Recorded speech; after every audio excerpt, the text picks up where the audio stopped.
Online शिक्षण में आप सभी बच्चों का स्वागत है।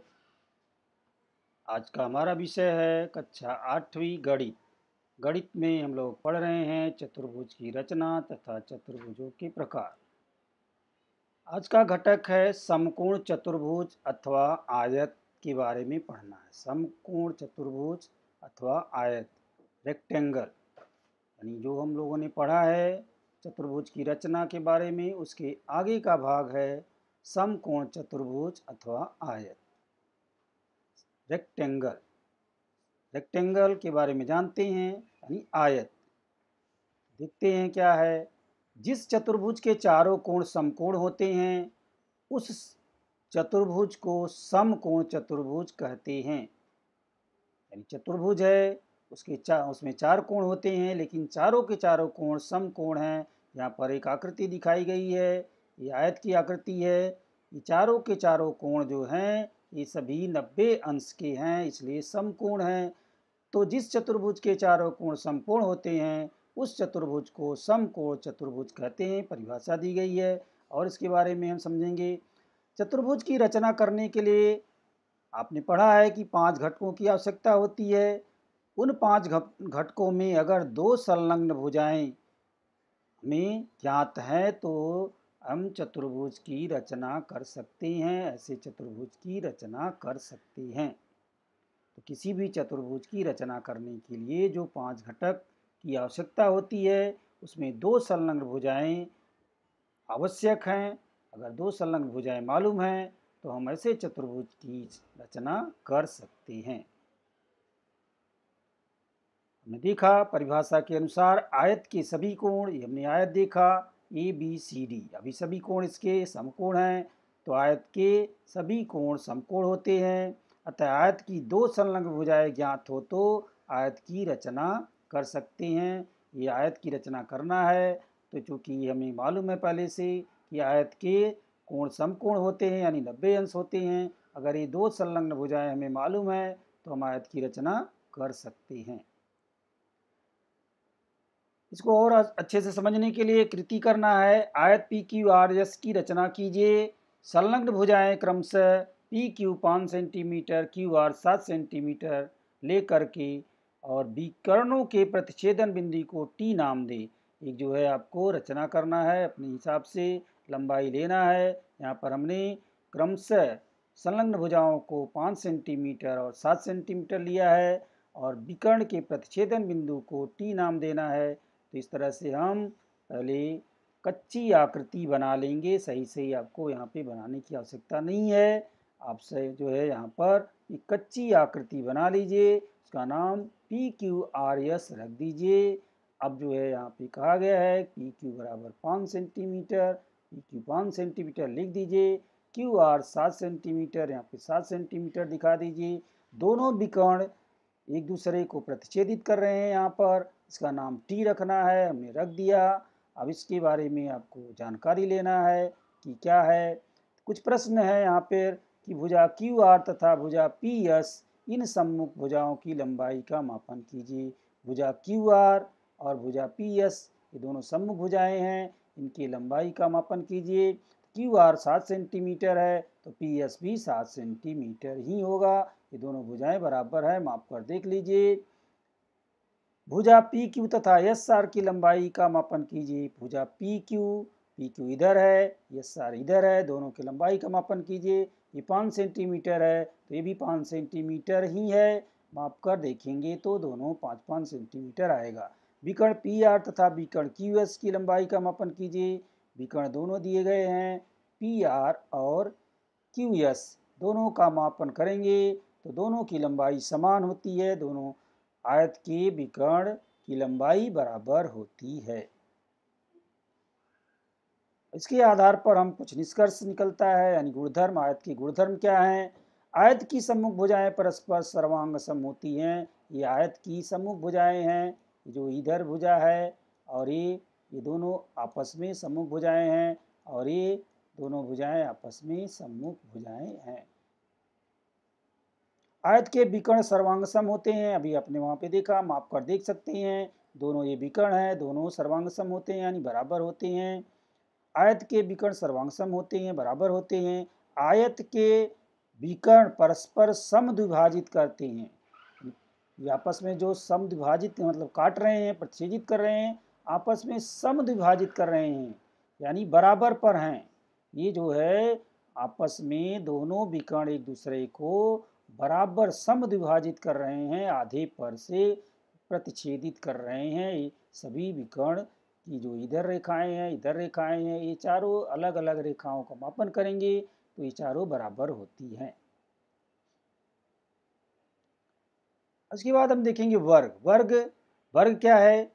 जिस चतुर्भुज की, ये भी वर्ग भी चतुर्भुज ही होता है, लेकिन वर्ग की क्या विशेषता है? जिस चतुर्भुज की सभी भुजाएं सर्वांग सम होती हैं तथा सभी कोण समकोण होते हैं, उस चतुर्भुज को वर्ग कहते हैं। सभी भुजाएं सर्वांग सम होती हैं, ये आपके सामने एक वर्ग बना के दिया गया है। यहाँ पर आप देखेंगे ये सभी भुजाएं बराबर हैं, 4-4 सेंटीमीटर हैं और सभी कोण समकोण होते हैं। तो किसी भी वर्ग के की चारों भुजाएं बराबर होती हैं और चारों कोण समकोण अर्थात 90 अंश के कोण होते हैं। ये परिभाषा दी गई है। जिस चतुर्भुज की सभी भुजाएं सर्वांग सम हो, चतुर्भुज है, यानी जिस चारों भुजाएं बराबर हो और उसके सभी कोण समकोण हो, उस चतुर्भुज को वर्ग कहते हैं। ये परिभाषा दी गई है, चित्र के माध्यम से आपने देखा। कृति करना है। वर्ग ABCD की रचना कीजिए, उसके विकर्णों के प्रतिच्छेदन बिंदु को ई नाम दीजिए। तो आपको यही कृति करना है। हमने यहाँ पे बनाया है 4-4 सेंटीमीटर की भुजा लेकर इन 4 सेंटीमीटर एक लिया तो सभी 4 सेंटीमीटर होंगी। एक वर्ग की रचना किया, सबका नाम रखा। इसका नाम रखने के लिए दिया गया है ABCD नाम रख दिया और प्रतिच्छेदन बिंदु ये जो विकर्ण एक दूसरे को काट रहे हैं उसका नाम ई हमने रख दिया। अब आप देखेंगे कि चारों भुजाएं बराबर हैं, समकोण भी है और ये विकर्ण भी नापेंगे तो सभी विकर्ण जैसे आयत के बराबर थे उसी तरह वर्ग के भी बराबर हैं। इस आधार पे आप इसके गुणधर्म निश्चित किए गए हैं। गुणधर्म क्या है वर्ग के? पहला गुणधर्म है विकर्णों की लंबाइयाँ समान है अर्थात वे सर्वांग सम है। दोनों विकर्ण की लंबाई समान है अर्थात ये सर्वांग सम, यानी वर्ग के विकर्ण सर्वांग सम होते हैं। विकर्ण परस्पर समद्विभाजित करते हैं। जिस तरह से आयत के विकर्ण परस्पर समद्विभाजित करते हैं, उसी तरह वर्ग के भी विकर्ण एक दूसरे को समद्विभाजित करते हैं। ये आधे आधे पर जो काट रहे हैं ये समद्विभाजित यानी आधे पर से विभाजित करते हैं। ये जो रेखाएं एक दूसरे को काट रही हैं ये आधे पर से काट रही हैं। विकर्ण परस्पर समकोण पर प्रतिच्छेदित करते हैं। जो इन एक दूसरे को प्रतिच्छेदित कर रहे हैं, ये जो कोण बन रहे हैं सभी कोण समकोण हैं, यानी जो विकर्ण एक दूसरे को प्रतिच्छेदित कर रहे हैं वो एक दूसरे को से बनने वाला जो कोण है ये चारों कोण समकोण है। तो इस तरह से विकर्ण परस्पर समकोण पर प्रतिच्छेदित करते हैं। विकर्ण वर्ग के सम्मुख कोणों को समद्विभाजित करते हैं। जो ये विकर्ण है ये परस्पर जो सम्मुख भुजाएं हैं यानी सम्मुख कोण है, ये जो इनके सम्मुख कोण है, इधर भी कोण है, इधर भी कोण है, इधर भी कोण है, इधर ये बीच से जो रेखा जा रही है ये कोणों को समद्विभाजित कर रहे हैं। यानी ये 90 अंश का कोण है तो ये विकर्ण आकर के इसको आधे पर से विभाजित कर दे रहा है। इधर 45 अंश का कोण और इधर 45 अंश का कोण हो गया। तो इस तरह से कोणों को भी समद्विभाजित करते हैं। तो वर्ग के विकर्ण जो हैं विकर्ण वर्ग के सम्मुख कोणों को समद्विभाजित करते हैं। ये दोनों कोणों को समद्विभाजित कर रहे हैं। ये भी 90 अंश है, ये भी 90 अंश है, लेकिन दोनों को जो आधे पर से बांट देता है विकर्ण तो 45 अंश और ये 45 अंश। इसी तरह इधर भी 45 अंश, इधर भी 45 अंश, इसी तरह इधर भी ये 90 अंश है, ये 90 अंश है। तो एक दूसरे को विभाजित कर रहा है, समद्विभाजित कर रहा है दोनों कोणों को। ये भी 45 अंश, ये भी 45 अंश, ये भी 45 अंश, ये भी 45 अंश हो जाएगा। समचतुर्भुज, अब एक अपने आयत देखा, वर्ग देखा और इसके अलग एक समचतुर्भुज है। क्या समचतुर्भुज? जिस चतुर्भुज की सभी भुजाएं समान हों। सभी भुजाएं समान तो वर्ग की भी थी, लेकिन इसमें क्या अंतर है? जिस चतुर्भुज की सभी भुजाएं समान लंबाई वाली अर्थात सर्वांग सम हो उसे समचतुर्भुज कहते हैं। भुजाएं यहाँ पर चारों बराबर हैं, लेकिन समचतुर्भुज के चारों कोण समकोण नहीं होते हैं, जबकि आयत और वर्ग के जो कोण है वो समकोण होते हैं। समचतुर्भुज की चारों भुजाएं तो बराबर होती हैं, परंतु कोण समकोण नहीं होते हैं, अर्थात सभी कोण 90 अंश के नहीं होते हैं, 90 अंश से कम ज़्यादा होते हैं। इसको कृति द्वारा और समझ सकते हैं। अपनी सुविधा से भुजा की लंबाई तथा सम एक कोण का माप लेकर चतुर्भुज यानी समचतुर्भुज EFG बना लेना है और उनके विकर्ण को खींचकर उनके प्रतिच्छेदन बिंदु को यम नाम दे देना है। तो यहाँ पे देखिए हमने बनाया एक आकृति, यहाँ पर इसका नाम EFGH रख दिया। यहाँ पर अपने हिसाब से माप लिया गया है, यानी 5 सेंटीमीटर हमने लिया। तो ये चारों भुजाएं 5-5 सेंटीमीटर की हैं। यहाँ पर एक कोण बनाया गया, अपने हिसाब से ही लेना है। यहाँ पे मैंने 60 अंश का कोण बनाया। एक 60 अंश का कोण लेकर और भुजा की लंबाई 5 सेंटीमीटर लेकर के एक जो है समचतुर्भुज की रचना की गई और इसके आधार पर इसमें क्या गुणधर्म है वो देखना है। जो है प्रतिच्छेदन बिंदु को यम नाम दिया गया। तो ये देखिए क्या गुणधर्म समचतुर्भुज के हैं। सम्मुख कोण सर्वांगसम होते हैं, यानी सम्मुख कोण ये कोण है और ये इसके सामने ये कोण है, ये दोनों सम्मुख कोण है और ये दोनों सर्वांगसम है। ये 60 अंश है तो ये भी कोण 60 अंश होगा। अगर ये 120 अंश होगा तो ये भी 120 अंश होगा, यानी ये दोनों भी सम्मुख कोण है तो ये भी बराबर होंगे, ये भी बराबर होंगे। समचतुर्भुज के विकर्ण सम्मुख कोणों को समद्विभाजित करते हैं। जिस तरह से आयत और वर्ग के विकर्ण सम्मुख कोणों को समद्विभाजित करते हैं, उसी तरह समचतुर्भुज के भी विकर्ण सम्मुख कोणों को समद्विभाजित करते हैं। यानी ये 90 अंश का कोण है तो ये विकर्ण इसको समद्विभाजित कर रहा है। इधर 45 अंश, इधर 45 अंश हो जाएगा। ये 60 है तो ये 30-30 हो जाएगा। ये 120 है तो ये 60-60 हो जाएगा। ये आधा आधा आधे पर से विभाजित कर रहा है, तो ये समझ में आ जाना चाहिए। विकर्ण परस्पर समद्विभाजित करते हैं, साथ ही परस्पर समकोण बनाते हैं। दो विकर्ण है जो एक दूसरे को विभाजित कर रहे हैं, एक दूसरे को आधे पर बांट रहे हैं। दोनों विकर्ण जो प्रतिच्छेदित बिंदु है यहाँ से दोनों की लंबाई जो है बराबर है, ये भी जितना है वो ये भी उतना ही है, यानी आधे पर से विभाजित करते हैं। और ये जो चारों कोण बन रहे हैं, यहाँ पे 4 कोण बन रहे हैं, ये चारों कोण सम कोण होते हैं, अर्थात 90 अंश के कोण भी बनते हैं। यहाँ पे समकोण पर प्रतिच्छेदित करते हैं, एक दूसरे को जो है समद्विभाजित करते हैं, आधे पर से विभाजित भी करते हैं। और यहाँ पे जो चारों कोण बनता है, ये चारों कोण समकोण होता है, अर्थात 90 अंश का कोण होता है। ये सब ध्यान रखना है। इसी पर आधारित आगे कुछ प्रश्न हमें हल करनी है। चलिए हम कुछ प्रश्नों को देखते हैं। प्रश्न 1 है, आयत ABCD के विकर्णों का प्रतिच्छेदन बिंदु P है। प्रश्न इसमें क्या पूछा गया है? प्रश्न दिया गया है आयत ABCD के विकर्णों का प्रतिच्छेदन बिंदु P है, यानी हमें एक आयत बना लेना है जिसमें ABCD नाम देना है और B उसके विकर्ण खींच लेना है, उसको P नाम देना है। इसमें क्या पूछा गया है? यल भुजा AB बराबर 8 सेंटीमीटर तो यल भुजा DC बराबर कितना? दूसरा प्रश्न है, यल भुजा BP बराबर 8.5 सेंटीमीटर तो यल भुजा BD तथा BC बराबर कितना? दो प्रश्न इसमें पूछे गए हैं। तो सबसे पहले हमें कच्ची आकृति बना लेना है, जो हमें ABCD नाम दिया गया है उसी तरह ABCD जो माप दिया गया है, एक हम जो है कच्ची आकृति बिना मापे बना लेंगे। ठीक है, आयत की रचना हम कर लेंगे, आयत ABCD की रचना कर लेंगे। जो हमें जानकारी है वो लिख देंगे। यहाँ पे पहले प्रश्न में है कि AB बराबर 8 सेंटीमीटर तो DC बराबर कितना? अब AB भुजा की लंबाई AB 8 सेंटीमीटर है, तो पूछा गया है कि BDC बराबर कितना, ये बताना है। तो चलो देखते हैं हम इसी के आधार पर। पहला प्रश्न है, आयत की सम्मुख भुजाएं सर्वांगसम होती हैं।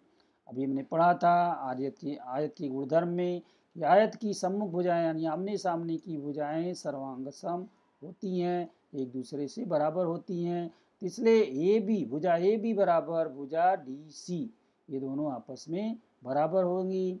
तो इसी को हम यहाँ पे उत्तर में लिख देंगे। इसलिए डी सी बराबर यल भुजा ए बी अर्थात 8 सेंटीमीटर। ये हमें माप मालूम है, ये नहीं मालूम है तो आमने सामने की भुजाएं हैं, तो ये सम्मुख भुजा है इसलिए ये 8 सेंटीमीटर है, तो ये भी 8 सेंटीमीटर है, इसलिए हमारा उत्तर हो गया 8 सेंटीमीटर।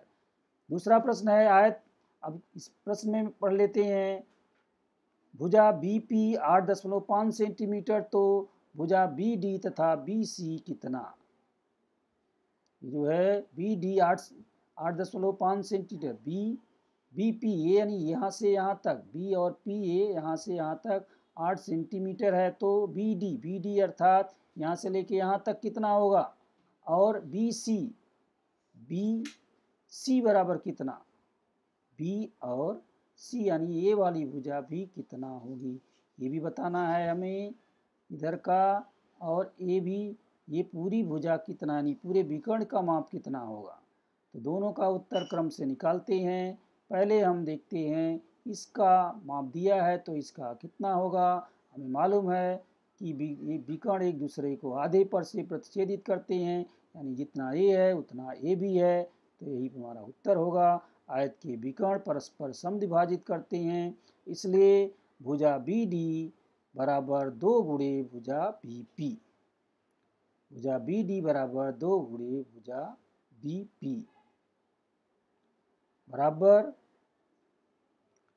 बी पी जो दी गई है, ये बी डी की लंबाई बराबर कितना होगा? बी पी का दुगुना। तो यही हम यहाँ पे लिखेंगे 2 गुणे बी पी। 2 गुणे बी पी मतलब ये जो यहाँ से यहाँ तक दी गई रेखा 8.5 दी गई है, तो बी डी बराबर 2 गुणे बी पी। ये बी डी है, यहाँ तक का माप क्या होगा? इसका दुगुना होगा। इसी को प्रश्न में लिखेंगे। भुजा बी डी बराबर 2 गुणे बी पी बराबर 2 गुणे 8.5। यहाँ हमें मालूम है, लिखा भी है। इसका दुगुना करेंगे 8.5 का, तो हो जाएगा 17 सेंटीमीटर। अब इस प्रश्न में एक उत्तर हमें मिल गया। दूसरा प्रश्न है और इसमें पूछा गया है कि तो बी डी तथा बी सी कितना? बी सी यानी ये लंबाई भी मालूम करना है। इसको कैसे मालूम करेंगे? तो इसके लिए क्या करना होगा? त्रिभुज बी सी डी समकोण त्रिभुज है। यहाँ पे आपको त्रिभुज दिख रहा है, ये जो है एक त्रिभुज जैसा दिख रहा है। और ये हमने पढ़ा है कि आयत की जो यहाँ पर कोण बनते हैं, विकर्ण जो एक दूसरे को प्रतिच्छेदित करते हैं, ये समकोण होते हैं। तो इसके आधार पर बी सी डी समकोण त्रिभुज है। बी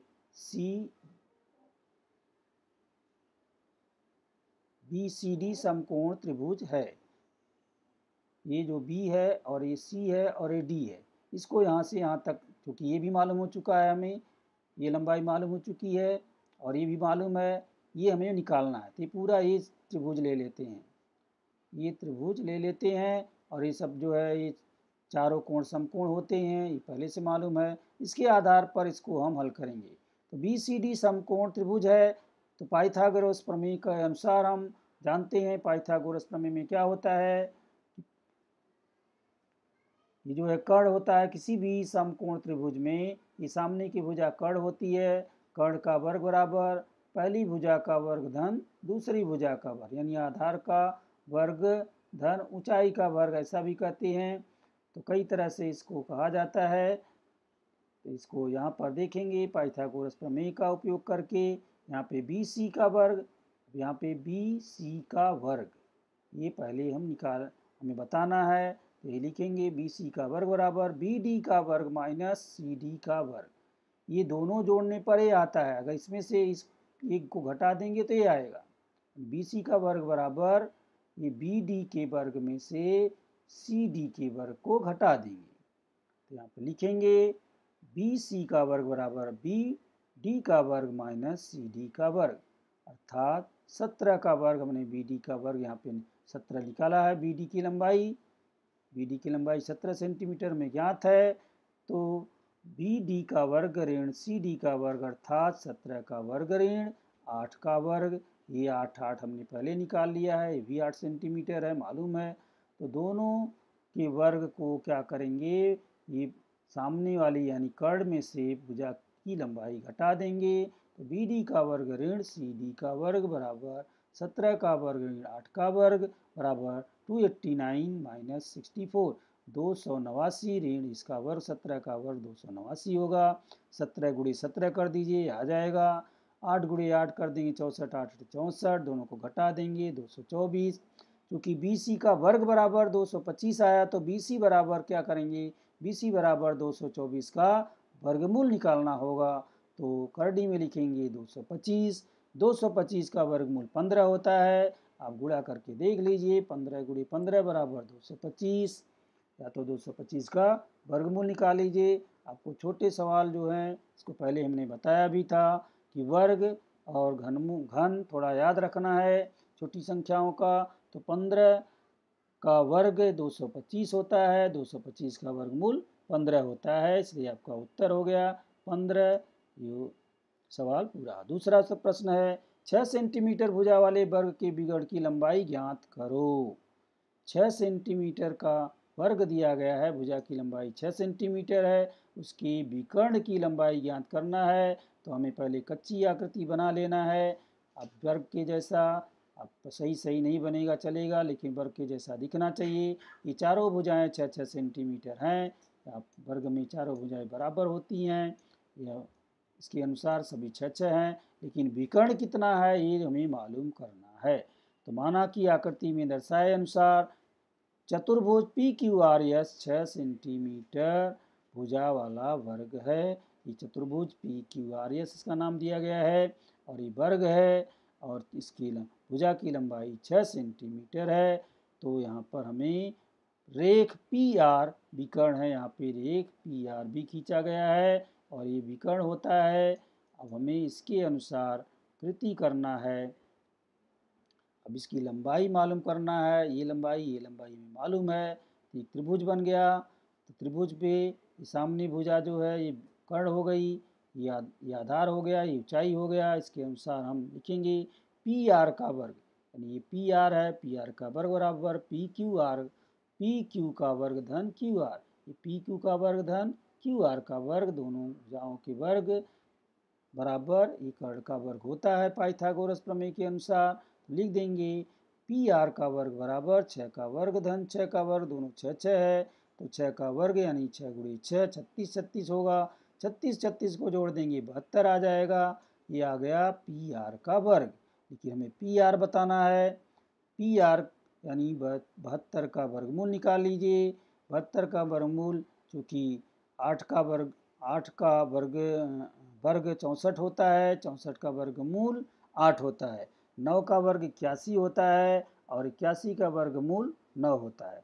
क्योंकि ये बीच की संख्या है तो पूर्णांक में नहीं आएगा, इसलिए करड़ी में 72 लिख दो। विकर्ण की लंबाई बराबर करड़ी में 72, उत्तर सही हो जाएगा। नेक्स्ट है चतुर्भुज BEST। इसका नाम चतुर्भुज का क्या है, BEST। इस सम चतुर्भुज के विकर्ण परस्पर ए बिंदु पर प्रतिच्छेदित करते हैं। ये प्रश्न दिया गया है। चतुर्भुज BEST नाम है इसका। ये सम चतुर्भुज है, ये इसके विकर्ण ए बिंदु पर प्रतिच्छेदित करते हैं। इस पर आधारित प्रश्न है यदि यम कोण BTS बराबर 110 अंश तो यम कोण TBS ज्ञात करो।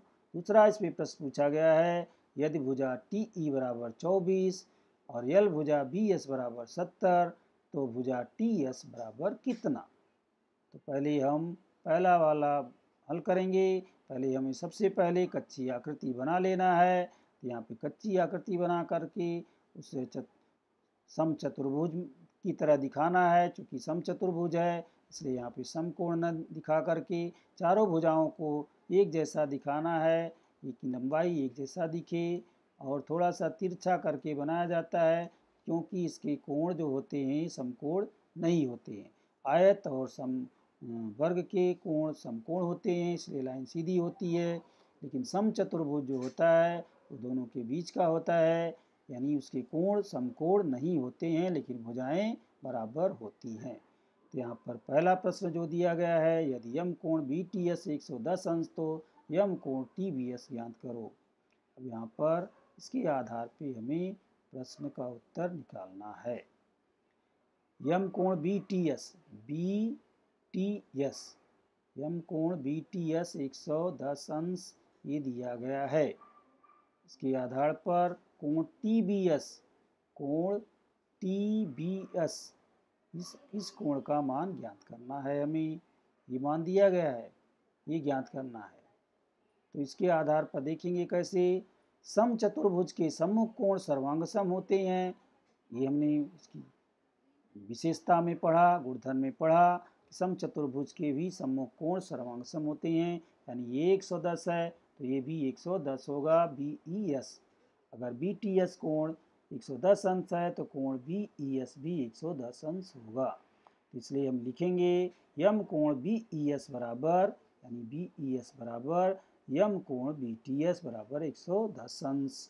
अतः यम कोण बी टी एस धन यम कोण बी ई एस धन यम कोण टी एस ई धन कोण टी बी एस, ये चारों कोण जो बन रहे हैं, चारों कोणों को जोड़ा जाए तो सबका माप होता है 360 अंश।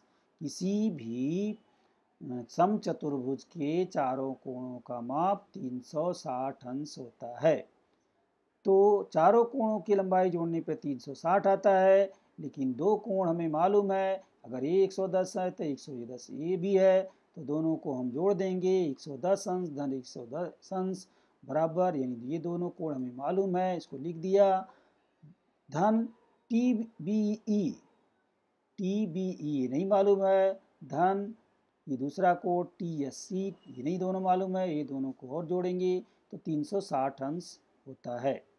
मिला करके 360 अंश होता है, लेकिन ये दोनों मालूम है। अगर इसको दोनों को निकाल देंगे तो ये दोनों का लंबा मालूम हो जाएगा इसका माप, तो वही करेंगे। इसलिए यम कोण टी बी ई ये पहला हो गया, और दूसरा धन यम कोण टी एस ई, दोनों को लिखेंगे और बराबर हो जाएगा 360। जो है यम कोण टी बी ई यम कोण टी एस ई, ये दोनों कोण नहीं मालूम है, दोनों को लिख लेंगे। बराबर इनके कितने अंश होंगे इसको मालूम करने के लिए क्या करेंगे, 360 यानी चूंकि पूरे का माप है में से ये दोनों कोणों का माप मालूम है, इसको जोड़ करके घटा देंगे। दोनों जोड़ेंगे 110 मिलके कितना हो गया 220। तो 360 अंश में से 220 घटा देंगे तो उत्तर आता है 140। 140 अंश में दो कोण हैं, अब उसमें से एक कोण कितना है मालूम करेंगे। 2m यानी 2m कोण टी बी ई बराबर 140। क्यों ऐसा हो रहा है, क्योंकि समचतुर्भुज के सम्मुख कोण सर्वांग सम होते हैं। ये जो है सम्मुख कोण है चूंकि, तो ये दोनों की माप बराबर होंगे। इसलिए 2m कोण टी बी बराबर 140 अंश। इसलिए यम कोण टी बी ई बराबर 70 अंश। यम कोण टी बी ई बराबर, ये दोनों का दुगुना करेंगे तो 140 होगा। इस कोण टी बी ई का दुगुना करेंगे तो 140 अंश होगा, तो उसका आधा कर देंगे, यानी 140 मालूम है तो दुगुना उसका 140, यानी दो कोण मिलके 140 हो रहे हैं आमने सामने के। तो हमें एक ही कोण चाहिए तो उसका आधा कर देंगे। इसलिए यम कोण टी बी ई बराबर 70 अंश। अब क्या पूछा गया है, यम कोण टी बी एस बराबर 1/2 गुणे 70 अंश। यम कोण टी बी एस हमारा कहाँ है, ये कोण पूछा गया है, यम कोण टी बी एस। अभी ये कोण हमें मालूम हो गया कि पूरा मिला के 70 अंश है। तो ये जो है विकर्ण क्या करता है, कोणों को आधे पर से सम विभाजित करता है। अगर ये 70 अंश है तो इसका आधा 35 होगा, वही सवाल में लिख देंगे। इसलिए यम कोण टी बी ई बराबर 70 अंश, तो यम कोण टी बी एस बराबर 1/2 गुणे 70 अंश। 1/2 गुणे 70 अंश का मतलब हुआ 2 से 70 में भाग दे दो, तो आपका 35 अंश उत्तर आ जाएगा। जो आपको बताया कि समचतुर्भुज का विकर्ण सम्मुख कोण को समद्विभाजित करता है। इसलिए जो हमारा ये 70 अंश है, ये जो है इसका ये आधा करेंगे तो ये 35 अंश आ जाएगा। ये उत्तर हो गया पहला। दूसरा प्रश्न है, इसमें समचतुर्भुज के विकर्ण परस्पर समकोण पर प्रतिच्छेदित करते हैं। ये मालूम है सबको कि इसमें गुणधर्म में बताया गया है कि समचतुर्भुज के विकर्ण परस्पर समकोण पर प्रतिच्छेदित करते हैं। ये जो यहाँ पे प्रतिच्छेदित कर रहे हैं, यहाँ 4 कोण बन रहे हैं, ये सब समकोण हैं। यहाँ पे प्रश्न में क्या पूछा गया है, यदि भुजा T बराबर 24 और BS बराबर 70 तो TS बराबर कितना। TE 24 दिया गया है, यानी T और E की लंबाई 24 है और BS की लंबाई 70 है, तो TS, तो हमें TS की लंबाई बताना है। यानी यहाँ पर TS कहाँ है वो हमें देखना है कि TS यानी ए वाली भुजा हमें नहीं मालूम है, बाहर की भुजा नहीं मालूम है, विकर्ण की लंबाई दी गई है 24 और 70, यानी समचतुर्भुज के बाहर की भुजा की लंबाई नहीं मालूम है, ये कितना है इसी को मालूम करना है। तो क्या देखेंगे, यहाँ पर हमारे सामने एक जो है त्रिभुज जैसा बन जाएगा, इसके आधार पर हम हल करेंगे।